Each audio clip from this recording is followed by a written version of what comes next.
Tier strength here with quick tips to help you on the bench.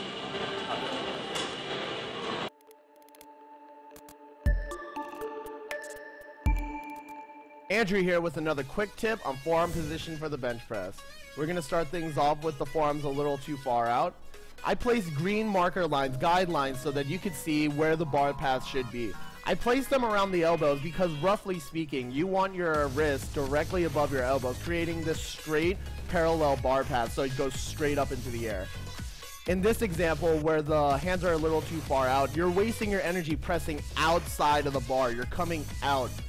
And in the next diagram, you're going to see with these blue arrows where you are literally pressing from your elbows to your wrist, but all the energy is being lost outside of the lift. You're going out, so it's not going straight up. And in this next example, we're going to see where the wrists are a little too inside of the elbows. You see in the green outlines, his wrists are a couple of inches inside of those guidelines. And in this example, we have it's me, with extremely long arms, and you can clearly see that there's like a huge gap between the wrist and those green elbow guidelines. And in this diagram, we see why this doesn't work. How many times have you guys close grip bench press, flared too hard, and when you would almost lock it out, you just couldn't? From this line, you can clearly see that all the arrows will intersect and your energy gets trapped in that top position where you just can't lock out. And in this example, we're going to see what happens when your knuckles/wrists are far too behind your elbows. What I want to say is you want to have your knuckles, wrists, and elbows completely aligned. Your knuckles also have to be straight up into the air.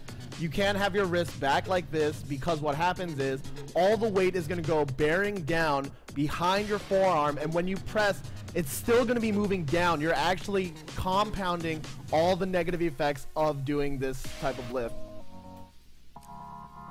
Okay, and now we're going to go on to a diagram showing the forces applied. You're applying the force upward, applying extra strain to your wrist, while gravity is pulling down on the weight, and all of that is multiplied by the distance between that green line and the red line. You want the green line and red line to be overlapping, so it's like this. Two green lines, perfect wrist, knuckles, and elbows all aligned in a straight vertical press. Perfect. And now we're going to see another example, our last example here.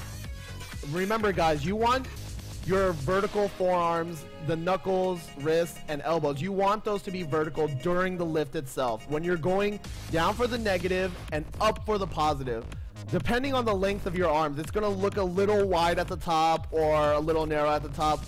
That's fine, but during the lift, you want them to be vertical, straight up and down. And thanks for watching. Please remember to rate, comment, and subscribe, and leave any suggestions that you may have.